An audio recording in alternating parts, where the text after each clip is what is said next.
हजरात तुसी मकते का पहला मिसरा सुन लिया तो मकते का दूसरा मिसरा जिस तखल्लुस आ वो सुनना बाकी है। तो मैं एक मतला उन्होंने हुजूर पेश करके इसलाह लई मतला पढ़ रहा। अन्नियां कूंजा लो दे वेड़े बह गई। अन्नियां कूंजा इस गजल पे मैं काम कर रहा था तो पहला मतला आपके हुजूर पेश कर रहा हूँ। अन्नियां कूंजा लो दे वेड़े बह गई, अखा तेरिया अखा उत्ते रह गई। इजाजत है जी।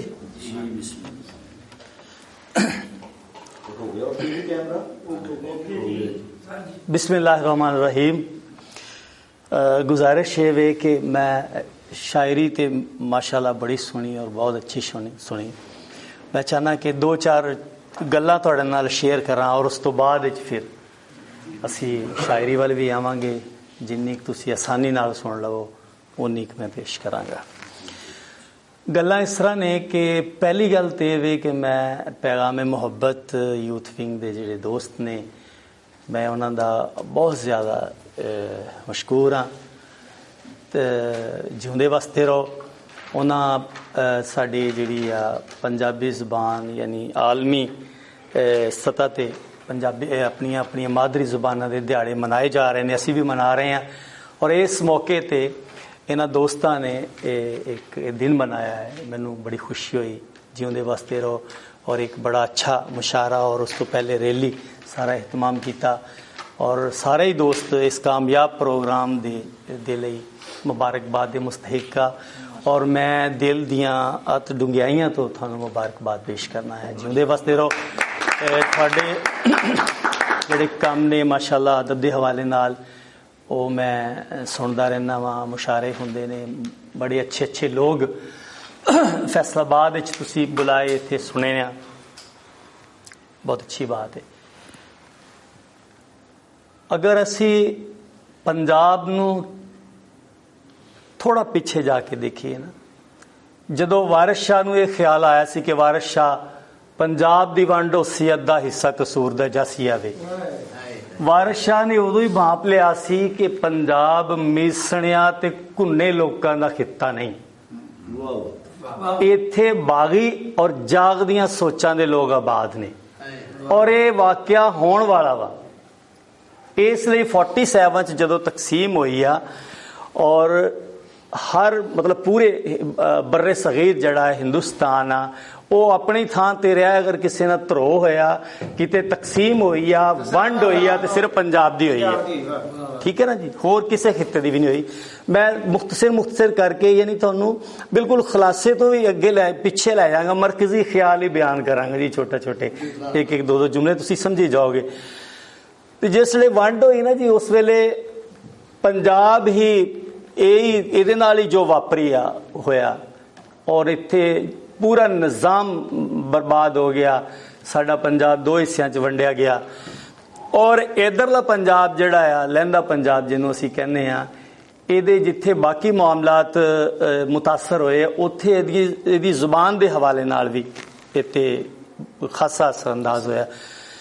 तो चूंकि असी जिस वे साझा पंजाब सी उस वेले जिहड़ी पंजाबी बोलते सन या जो साडे कोल रस्मुल खत सी वो एक अलग स्टोरी आ। उस तो बाद जो साडे नाल होया और जो साडे ते मतलब सवार कर दिते गया जी पंजाब दी लसानियत के हवाले नाल काम करो, वो लोग तो पंजाब नूं पसंद ही नहीं सी करदे। वो लोग पंजाब नूं पसंद ही नहीं सी करदे। अगर असी पिछे टुर जाइए तो 1960 की दिहाई च कुछ पंजाबी लिखारी जिन्हां विच मैं समझना अलामा यकूब अनवरा, पीर फजाला उस वेले दे जिहड़े अच्छे लोग सन उन्हां दियां मुसलसल मुस्तकिल जिहड़ियां कोशिशां आ ओहदी वजह तो सानू पंजाब यूनिवर्सिटी च कैसी पुट्ठी गल आ कि अगर किसी बंदे नूं छत ते चढ़ाउणा होवे तो उहनूं पौड़ी दे पहले पौड़े ते बिठाउणा चाहिदा ना। सानू क्या तुसीं एमए पंजाबी कर लो, उपरों शुरू करा दिता। पंजाब पाकिस्तान दा वड्डा सूबा, अखां करन खां सिंध वाल वो अखां ना कट देन ना। साडे नाल किसी वीक गवर्नमेंट ने जिन्हें साडे वजीर आला आए ने उन्होंने पंजाबी जुबान के हवाले नाल चंगा सोचिया ना। असीं पंजाब वासियां ने अपनी जुबान नाल चंगा सोचिया। लो जी, हुण एक होर मुख्तसर गल करते हैं कि असीं लिखारियां ने चंगा सोचिया। मैं बहुत माफ़ी मंगांगा जाफर ख्याल साहब कोलों भी, असजद साहब कोलों भी, इकरार मुस्तफा साहब कोलों भी। अगर असीं 1947 तो लैके हुण तक दा जिहड़ा उर्दू लिटरेचर आ उहनूं असीं अगर रीड करिए तो दो वड्डे धड़े साडे सामने आंदे ने। मैनूं बड़े अच्छा लग रहा कि मेरे च मैं दो प्रोफैसरां दे दरम्यान च मौजूद हाँ। मैं भी माड़ा चंगा 2007 में MA उर्दू कीता सी ते मैं भी उर्दू का टीचर हाँ, उर्दू पढ़ा रहा है। गुजारिश ये कर रहे हैं कि जिहड़ा 1947 तो लैके हुण तक उर्दू अदब तखलीक होया और जेडे दो धड़े, एक कासमी साहब और एक वजीर आगा, ये दो धड़े ने और इन्हां दा मतलब तखलीक, इन्हां दे ड्रामे, अफसाने, नावल, कहानियां, तनकीद, तहकीक किन्ना कुछ नहीं मेरे नाल बेहतर जानते ने दोनों दोस्त। एक सवाल हुण ये आ कि ये लोग कित्थों दे सन? वजीर आगा या मोहतरम नदीम कासमी साहब या फैज या जेड़े भी 1947 तो बाद जिन्हां ने वड्डा उर्दू अदब तखलीक किया वो कित्थों दे सन? पंजाब दे सन ना। ते जे अपनी जुबान दा पहला हक अदा ये लोग करदे ते फिर असीं ये तां नहीं ना कहंदे पंजाब च यार वड्डी गज़ल नहीं तखलीक हुई। असीं ये तां ना कहंदे। इहदा मतलब यह आ कि असीं बहसीयत पंजाबी ही अपनी जुबान नाल उस सतह दे मुखलस नहीं रहे। हुण अगर हल्का अरबाबे ज़ौक़ विच कोई पंजाबी गज़ल तनकीद वास्ते रखी, मोहतरम रियाज खिलजी साहब की गज़ल रखी गई तनकीद वास्ते, मेरी सदारत सी। मेरे उत्थे कई नका दोस्त कहंदे सी माशाअल्लाह अच्छी गज़ल है, बहुत अच्छी कोशिश की, लेकिन पंजाबी च जो उस लैवल की हो नहीं रही, करनी कहने सी रियाज मजीद साहब ने। गिनो खां किन्नियां किताबां रियाज मजीद साहब ने उर्दू च ते पंजाबी च किन्नियां वा, जिन्ना आटे च लूण हुंदा। ठीक है जी। सो मेरे भाई, अगर असी सारे पंजाबी, साड़ियां मावां, साडे बाप, साड़ियां फूफियां, ताइयां, चाचियां, मासियां, नानियां, दादियां सारे पंजाबी बोले, साडे लिए कोई औख नहीं पंजाबी बोलना, कोई मुश्किल नहीं, बिल्कुल भी मुश्किल नहीं। सगों मैं ते उस धड़े दा बंदा वां जेड़ा इस हक विच आ कि तुसी परचलत जुबान बोलो। जेड़े तुहाडे भतीजे बच्चे बोल रहे ने वो बोलो। जे तुसी पौने 200 साल पहले वारिस शाह दी पंजाबी अज बोलोगे ना, तुहाडे घर च ना कड़ा, ना कड़वंजी, ना घड़ोली, ना पड़ोला, कुछ भी नहीं, ना हल, ना पजालियां। बहुत अच्छे हल पजालियां दे साडे घरां च नहीं ना हैगियां। मैं ते इस हक विच हां कि तुसी ओ पंजाबी बोलो जिहड़ी मौजूदा दौर विच बोली जा रही, ओ है ही तुहाडी मादरी जुबान है। ठीक है ना जी। अज मैं इत्थे महसूस किया, बहुत सारे दोस्तां ने ये क्या जी मैं फर्स्ट टाइम पंजाबी लिख रहा, मैं पंजाबी का बंदा ही नहीं, मैं पंजाबी मेरे लिए मतलब थोड़ा अजीब आ। मैं एक अज दी इस नशिस्त विच एक अज जो होया, चलो असी नारोवाल दे फैज़ नूं छड्डदे ने, असी नदीम कासमी नूं भी छड्डदे, असी वजीर आगा नूं भी छड्डिया। असी अज दी नशिस्त नूं अगर सामने रखीए तो साडे सामने जिड्डी सोहनी गज़ल जाफर ख्याल साहब ने पढ़ी है, जिड्डी सोहनी गज़ल इकरार मुस्तफा साहब ने पढ़ी है, कि इस तो अच्छी गज़ल हो सकती है? बहुत अच्छी गज़ल पढ़ी है। जो कि जो अज जेड़े 4 5 7 पंजाबी दे बंदे कहंदे सानू बड़े पर लगे ने ते असीं बड़े सिर कढ़वे शायर हां, उहनां नालों इन्हां दी अच्छी गज़ल आ। मैं पंजाबी जुबान दा एक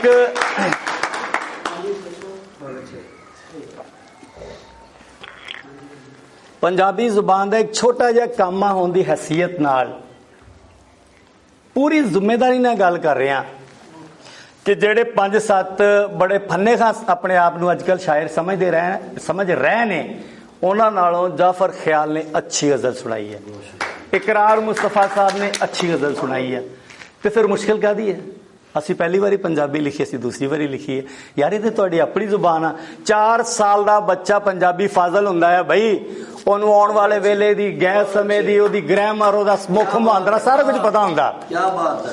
ਤੇ ਜਾਫਰ ਸਾਹਿਬ ਤੁਹਾਡੀ ਮੌਜੂਦਗੀ 'ਚ ਗੱਲ ਨਾ ਕਰ ਰਿਹਾ, ਮੈਂ ਅਰਜ਼ ਕਰ ਰਿਹਾ ਵੀ 4 ਸਾਲ ਦਾ ਪੰਜਾਬੀ ਦਾ ਬੱਚਾ ਪੰਜਾਬੀ ਫਾਜ਼ਲ ਆ, ਲੇਕਿਨ 55 ਸਾਲ ਦੇ ਵੀ 90% ਫੈਸਲਾਬਾਦ ਦੇ ਉਰਦੂ ਦੇ ਸ਼ਾਇਰ ਉਰਦੂ ਫਾਜ਼ਲ ਨਹੀਂ। ਸੁਣ ਕੇ ਦੇਖ ਲਓ ਉਹਨਾਂ ਨੂੰ, ਉਹਨਾਂ ਦੀ ਪ੍ਰੋਨਾਂਸੀਏਸ਼ਨ ਹੀ ਨਹੀਂ ਸਹੀ, ਤਲਫੁਜ਼ ਹੀ ਨਹੀਂ ਸਹੀ। ਮੈਂ 12, 14, 15 ਸਾਲ ਸੈयद ਮਸਰੂਰ ਬਦਾयूनी ਦੀ ਸੇਵਾ ਕੀਤੀ, ਉਹਨਾਂ ਦੀ ਖਿਦਮਤ ਵਿੱਚ ਬੈਠੇ ਆ ਔਰ ਚੱਲਦਾ ਫਿਰਦਾ ਦਹਿਲਵੀ ਦਾ ਔਰ ਲਖਨਊ ਤਹਿਜ਼ੀਬ ਦਾ ਨੁਮਾਇੰਦਾ ਸੀ। ਮੈਨੂੰ ਪਤਾ ਉਰਦੂ ਕੀ ਹੁੰਦੀ ਹੈ, ਉਰਦੂ ਸੁਣਨੀ ਆਉਂਦੀ ਹੈ ਸਰ ਮੈਨੂੰ। ਸੋ ਤੁਸੀਂ ਬਹੁਤ ਧਿਆਨ ਨਾਲ ਸੁਣ ਕੇ ਦੇਖ ਲਓ ਫੈਸਲਾਬਾਦ ਵਿੱਚ ਜੋ ਉਰਦੂ ਲਿਖ ਰਹੇ ਨੇ ਉਹਨਾਂ ਵਿੱਚੋਂ ਕਿੰਨਿਆਂ ਕੁ ਲੋਕਾਂ ਦੇ ਤਲਫੁਜ਼ ਠੀਕ ਹੈ। ਅਸੀਂ ਤੇ ਰਾਸ਼ਦ ਆਰਫ ਨੂੰ ਬੜੇ ਗੌਰ ਨਾਲ ਸੁਣਦੇ ਰਹੇ, ਉਹ ਵੀ ਸਾਡੇ ਕੰਨ ਪਕੜ ਲੈਂਦੇ ਸੀ ਵੀ ਐਸੇ ਕਹੋ। ਸੋ ਅਸੀਂ ਜਿੰਨਾ ਮਰਜ਼ੀ ਟਿੱਲ ਮਾਰ ਲਈਏ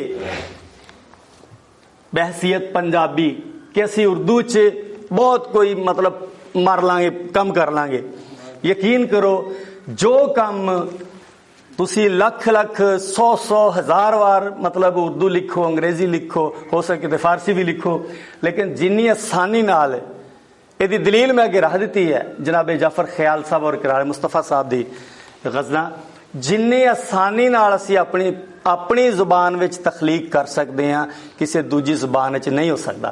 सर सैयद ने भी कहा सी ना, हिमालय की पहाड़ी पे लिख दो, जब तक बच्चों को उनकी मादरी जुबान में तालीम ना दी जाएगी तालीम का कोई मकसद पूरा नहीं होगा।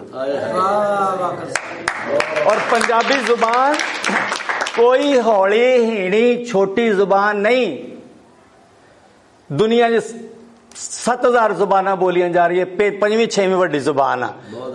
और जिस ਨੂੰ ਅਸੀਂ ਛੱਡ ਕੇ ਇੱਕ ਓਬੜ ਬੋਲੀ 'ਚ ਤਖਲੀਕ ਕਰਨਾ ਪਸੰਦ ਕਰਦੇ, ਇਹਨਾਂ ਨਾਲੋਂ 14 ਦਰਜੇ ਥੱਲੇ ਵਾਲੀ ਜ਼ੁਬਾਨ ਹੈਗੀ ਹੈ।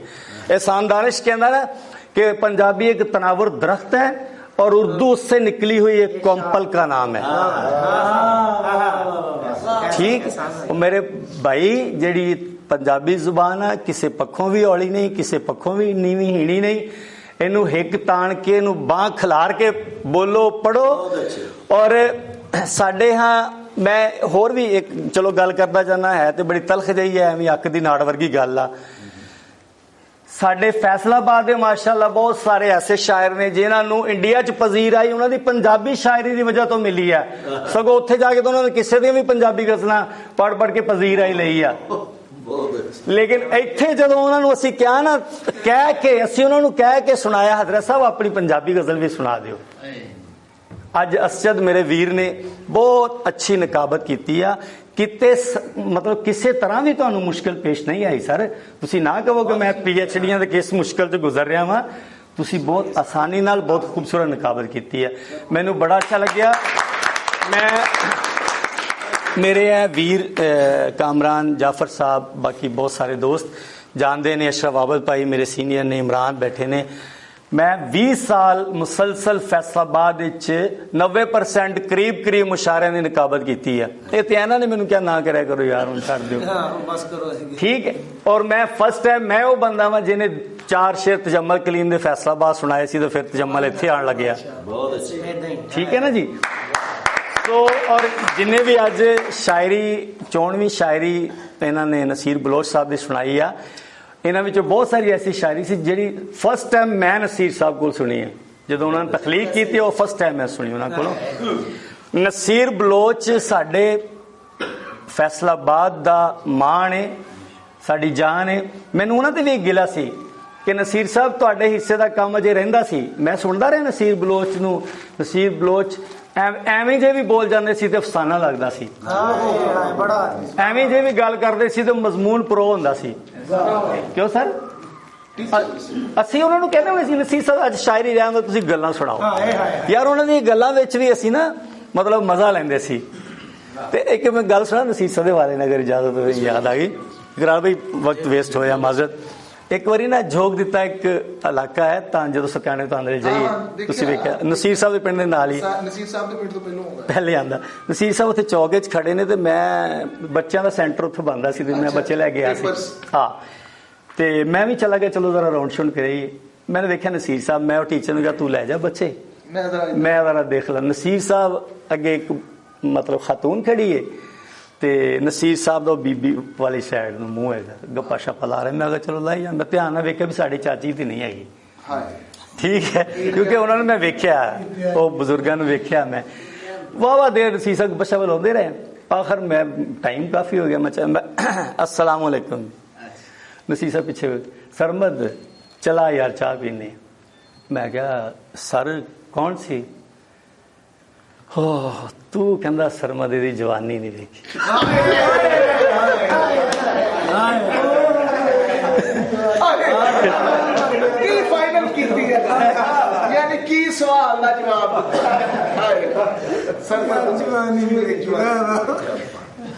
नसीर बलोच एक मुकम्मल शायर सी, मुकम्मल। वो एक बड़ा कहानीकार, बड़ा अफसाना नगार। मैं मेरी गुजारिश हमेशा उन्होंने मेरे नसीर साहब तुसी उर्दू दे वाकई बहुत अच्छे शायर हो गए, लेकिन अजे पंजाबी का बहुत सारा कम पिया आ, तुसी कर लवो। चलो बहरहाल जिवें उन्होंने मर्जी, अल्लाह ताला उन्होंने कबर ते करोड़ रहमत नाजिल करे। बहुत सारा तुहाडा टाइम लिया। मेरी अगर किसी गल का किसी दोस्त नूं नाराज़गी माजरत चाहांगा। तुहाडी सारे दोस्तां दी इजाजत नाल मैनूं बड़ी खुशी हुई है। यकीन करो अगे इत्थे बैठ के दोस्त ने, पाशा साहब ने कहा कि अगर असी खुरड़ियां वाले नूं कढ़ दईए फैसलाबाद तो इत्थे कख भी नहीं बचता। वाकई गल बहुत अच्छी गल है, हकीकत बात है। जिस तरह करके हुण अपने अल्ताफ साहब, शारब है माशाल्लाह, कामरान है और जाफर साहब माशाल्लाह, क्या बात है जी। एक मैं कहना एक अलग इन्हों का एक माहौल है खुरड़ियां वाले का। और हमेशा ही यकीन करो इमरान साहब ये मेहनत कर रहे हैं लोग, यकीन करो। रियासत अलग। और एक होर जुमला मैं ये कहना जावा आखिर पे, अगर असी इंज फैसलाबाद नूं वेखीए कि जड़ा वाला, समुंदरी, तांदला, फैसलाबाद, इसनूं मिला लईए।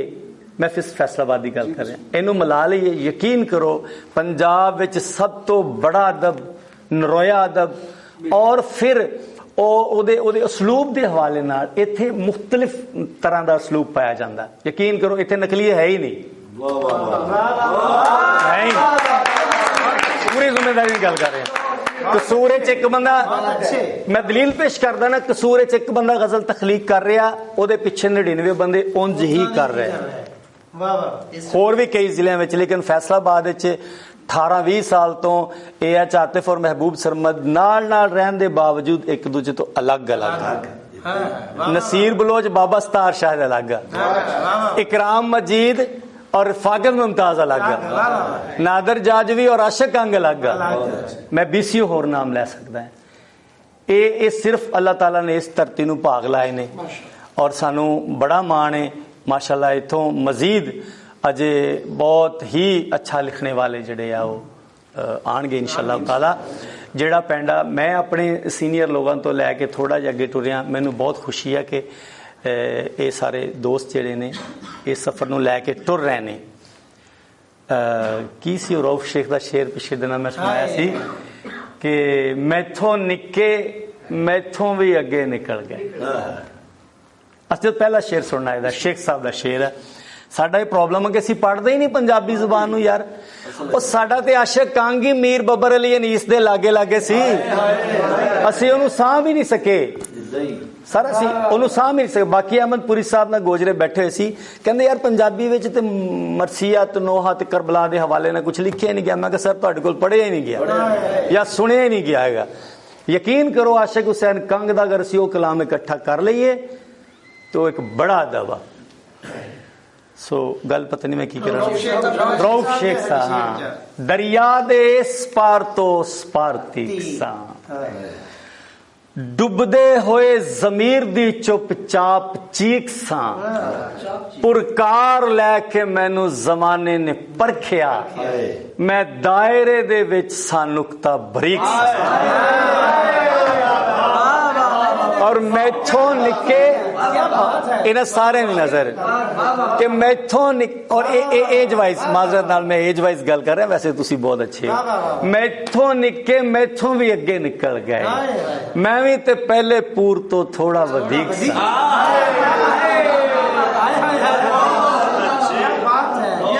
मैथों निके मैथों भी अगे निकल गए। और यकीन करो जाफर ख्याल साहब दी पंजाबी गजल सुन के मैं गल कर रहे हैं, मैं भी बहरहाल। और एक वो बड़ा शायर लोग तरतीब बनाने के यार मैं पढ़ांगा उत्थे जाके पढ़ांगा, मेरी सारी तरतीब ही खराब हो गई है। इन्होंने ध्यान न सुनिया, मैं की पढ़नू याद ही नहीं मैं की पढ़ना है, इस तरह की कोई तरतीब है।